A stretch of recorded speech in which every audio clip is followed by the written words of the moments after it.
Hi friends, welcome to Nipunagaraj the voice of truth. మీరు ఈ channel ఇంకా సబ్స్క్రైబ్ చేసుకోకుంటే వెంటనే సబ్స్క్రైబ్ చేయండి ఫర్ ఇన్స్టెంట్ అప్డేట్స్. ఇక ఈరోజు మా టాపిక్, నువ్వు ఎన్ని స్వారీలు చెప్పాలో తెలుసా మావా అని నిగ్గదీసి అడుగుతున్నారు మన ట్రేడ్ పండితులు. ఎవరా మావా, ఏంటా స్వారీలు అంటారా? మనకు తెలుసు కదా, అందరికీ మామ సందమామ అయితే మెగా ఫ్యాన్స్కి మాత్రం మామ అల్లు మాయ అని. ఇక మ్యాటర్లకు సూటిగా వెళ్ళిపోతే, నిన్న అల్లు మాయ ఒక ఫ్రెష్ మీట్ పెట్టేసి మరి మెగా ఫ్యాన్స్కి సారీ చెప్పాడు. ఎందుకో తెలుసు కదా, గేమ్ చేంజర్ బాక్స్ ఆఫీస్ రిజల్ట్ని పబ్లిక్గా మోక్ చేసి స్టేజ్ ఎక్కి చిందులేసినందుకు నా చర్య వల్ల ఫీల్ అయిన మెగా ఫ్యాన్స్ అందరికీ సారీ అని చెప్పి వెళ్ళిపోయాడు.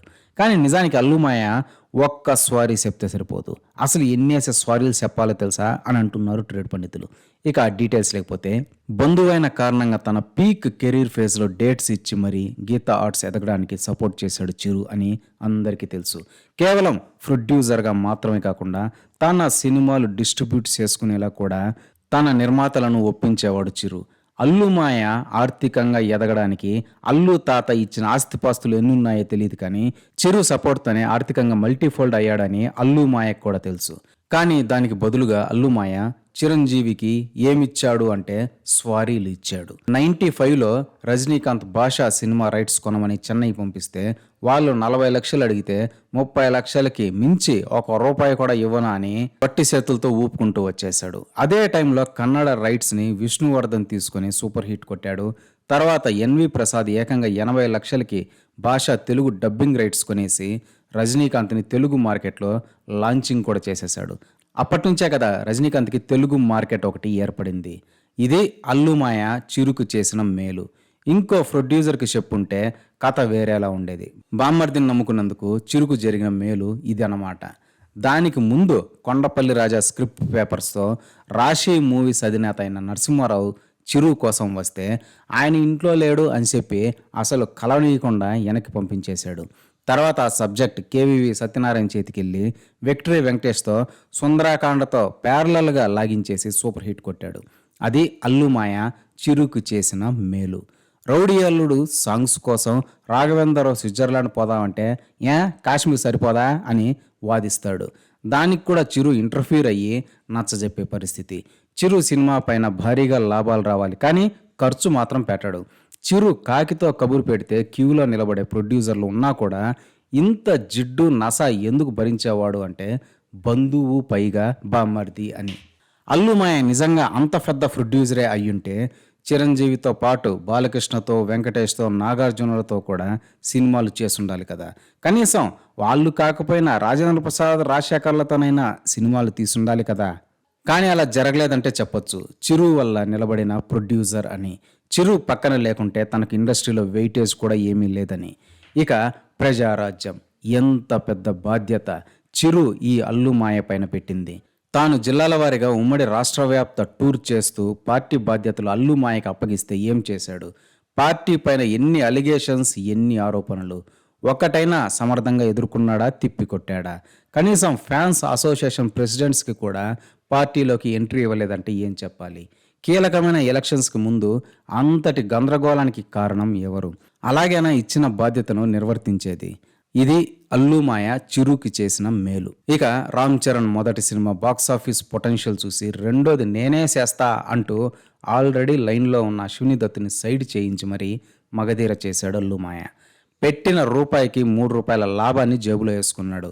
అయ్యా, తమిళం, హిందీలలో కూడా రిలీజ్ చేద్దాం, పొటెన్షియల్ ఉంది ఈ సబ్జెక్ట్కి అని రాజమౌళి మొరపెట్టుకున్నా పట్టించుకోలేదు. సరే, కనీసం నా మేనల్లుడి కోసమే కదా, పోతే డబ్బింగ్ ఖర్చులే కదా, వస్తే మా మేనల్లుడికి పాన్ ఇండియా మార్కెట్ కదా అని ఆలోచించిన దాఖలాలే లేవు.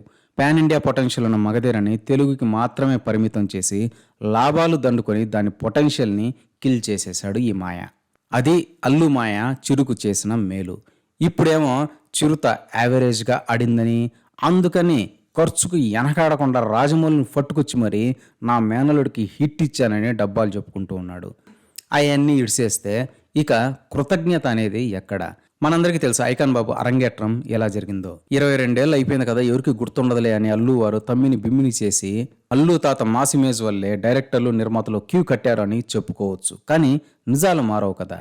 స్వయంగా ప్రొడ్యూసర్ అశ్విని దత్ చెప్పిన మాటల ప్రకారం రామ్ చరణ్ని అశ్విని దత్ ఇంకా కె రాఘవేంద్రరావులు కలిసి లాంచ్ చేయాలని మెగాస్టార్ని కలిశారు. వాళ్ళ ప్రతిపాదన విన్న మెగాస్టార్ రామ్ చరణ్కి ఇంకా టైం పడుతుందని, మా అల్లు అర్జున్ ఉన్నాడు, మీరే లాంచ్ చేయాలి అని రివర్స్ ప్రతిపాదన పెట్టేసరికి కంగు తిన్న కె రాఘవేంద్రరావు తాత మెగాస్టార్ మాట కాదనలేక సరే ఆడిషన్స్ చేద్దాం అని అన్నాడు. ఆడిషన్స్ చూశాక కె రాఘవేంద్రరావు తాత ఈ అబ్బాయితో నా 100వ సినిమా అంటే కష్టం బాబాయ్ అని చెప్పేశాడు. అప్పుడు మెగాస్టార్ పూనుకొని మా అల్లు అర్జున్ని హీరోగా చేయగల సమర్థత మీకు మాత్రమే ఉంది కాదనకండి అని ఒప్పించి మరీ ఆబ్లిగేషన్ మీద అంత పెద్ద డైరెక్టర్ మైల్ స్టోన్ 100వ సినిమాని అల్లు అర్జున్తో చేసేలా చేశాడు మెగాస్టార్. అదే గంగోత్రి. ఈ సినిమా అల్లు మాయ అనుకుంటేనో లేక అల్లు లెగసీ చూసే వచ్చిందైతే కాదు. ఇక రెండో సినిమా ఆర్య సబ్జెక్ట్తో వచ్చిన సుక్కు మాస్టర్ని దిల్ రాజు అల్లు మాయ దగ్గరికి పంపాడు. నరేషన్ అంతా విని ఇది ఎక్కడ వర్కౌట్ అవుద్దిలే అని వెనక్కి పంపాడు. తర్వాత నేరుగా మెగాస్టార్ని కలిసిన సుక్కు మాస్టారు ఆర్య సబ్జెక్ట్ నరేట్ చేశాడు. వెంటనే అల్లు మాయకి ఫోన్ చేసి కుర్రాడు ఇంత బాగా నరేట్ చేస్తున్నాడు, ఎందుకు వద్దంటున్నావు అని అడగడం. దానికి అవతల అల్లు మాయ సబ్జెక్ట్ ఏమో కానీ అతనికి ఎక్స్పీరియన్స్ ఏమీ లేదు కదా, ఎట్టెత్తామో అని చెప్పడం. దానికి మెగాస్టార్ నాకు నమ్మకం ఉంది, ఇతనే ఈ సబ్జెక్ట్కి న్యాయం చేయగలడు, డౌట్స్ పెట్టుకోకుండా స్టార్ట్ చేయండి అని చెప్పడం. ఈ ఫోన్ కాన్వర్జేషన్ మొత్తం తన ముందే జరిగింది అని సుక్కు మాస్టారు ఈ మధ్యనే ఒక రీసెంట్ సినిమా ఈవెంట్లో చెప్పడం. ఆర్య లేకపోతే నేను లేను అని చెప్పుకునే ఐకాన్ బాబుకి ఆ ఆర్య వచ్చిందే మెగాస్టార్ వల్ల. ఇక అంతేనా, అప్పటి స్టార్ మాస్ డైరెక్టర్ అయిన వివి వినాయక్ ఐకాన్ బాబుతో బన్నీ అనే సినిమా తీయడానికి కారణం కూడా మెగాస్టార్ చిరంజీవి. అలా ఐకాన్ బాబు కెరీర్కి పునాది రాళ్ళు లాంటి మొదటి అడుగులు బలంగా పడ్డానికి మెగాస్టారే కారణమని అల్లు మాయకు కూడా తెలుసు. ఈ లెక్కన అల్లు మాయ ఎన్నేసి స్వారీలు చెప్పాలి, ఎన్నేసి థ్యాంక్స్లు చెప్పాలి, కానీ చాలా ఏళ్ళు గడిచిపోయేసరికి మర్చిపోయారు ఆయన కొడుకు అంతే. ఇప్పుడు లాటరీలో పుష్ప లాంటి హిట్లు వచ్చాక పాత విషయాలు గుర్తెట్టుకోవాల్సిన ఆవశ్యకత ఏమొస్తుంది అని అంటున్నారు మన ట్రేడ్ పండితులు సైతం. ఇదే ఫ్రెండ్స్ ఈరోజు టాపిక్. ఇలాంటి లేటెస్ట్ అండ్ ఇంట్రెస్టింగ్ టాపిక్స్ కోసం ప్లీజ్ సబ్స్క్రైబ్ టు నిప్పు Nagaraj, the voice of truth, and please like, share and comment this video with your valuable opinions. See you again.